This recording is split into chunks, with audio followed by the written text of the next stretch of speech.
और C part जो है लास्ट पार्ट वो भी बहुत आसान है। The diffraction of a tennis ball of mass this kilogram moving at a speed of 0.5 meter per second by a window of size 1 into 1.5 metre square.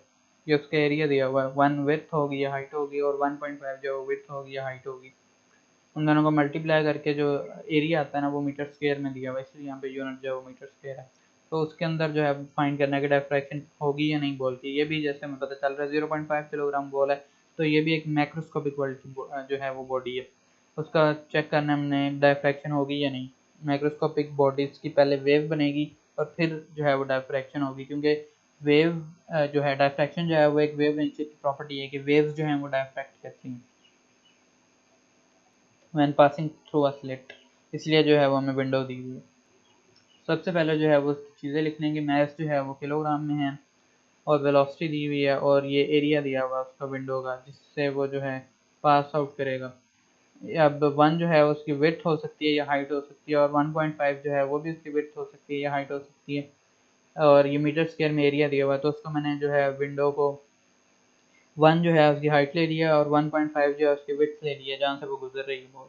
तो diffraction check करनी है हमने। तो डायफ्रैक्शन चेक करने का मतलब है कि सबसे पहले उसकी वेवलेंथ निकालनी पड़ेगी, ठीक है। वो डी ब्रॉगली के फॉर्मूले से निकल आएगी। Lambda is equal to H over P. हमें जो है एम वी में वैल्यूज दी हुई हैं, तो एम वी पुट कर देंगे पी की जगह, और मैस और वेलोसिटी उसकी दी हुई है, जिससे निकल आएगी उनकी वैल्यू 1.325 मल्टीप्लाई बाय 10 रेज पर माइनस 30 सेंटीमीटर। ये भी बहुत ही छोटी जो है वो वेवलेंथ है। Now for diffraction, diffraction check करने के लिए रेले क्राइटेरिया जो है वो हम करेंगे। यहाँ पे 1.22 भी होता है साथ, लेकिन वो हम इसलिए नहीं यूज़ कर रहे। ये रेले जो है वो आता है वेव्स की डायफ्रैक्शन चेक करने के लिए 1.22 लैम्डा ओवर डी, इसलिए हम जो है वो 1.22 के लिए नहीं कर रहे, क्योंकि जो है 1.22 सिर्फ आता है जब सर्कुलर अपर्चर होता है, तो 1.22 आता है।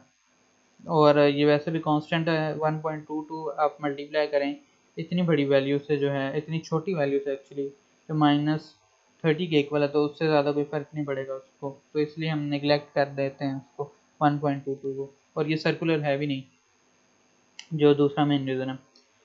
इसमें जो है हम सेंटीमीटर में कन्वर्ट किया था मैंने, क्योंकि मीटर में जो है एग्जैक्ट आंसर नहीं आ रहा था, सेंटीमीटर में कन्वर्ट किया हुआ उन्होंने। तो जो है लैम्डा जो है वह लैम्डा ओवर डी 100 आएगा। डी जो दो वैल्यूज दी हुई है, एक 1 दी हुई है और एक 1.5 दी हुई है, ये 1 वाली से जो है वो 100 आएगा, तो उससे रेडियन ये बन जाएगा। और जो दूसरा एंगल होगा दूसरी डायरेक्शन में 1.5 वाली डायरेक्शन में, जब उधर से अगर डायफ्रैक्ट हो तो ये रेडियन बन जाएगा उसका। तो ये बहुत ही ज़्यादा जो है वो कम है दोनों। इसका मतलब है कि कोई भी चीज़ वहाँ से पास नहीं हो सकती, क्योंकि जो मैक्रोस्कोपिक बॉडी है उसकी डायफ्रैक्शन होगी नहीं, रेडियंस है ही बहुत कम।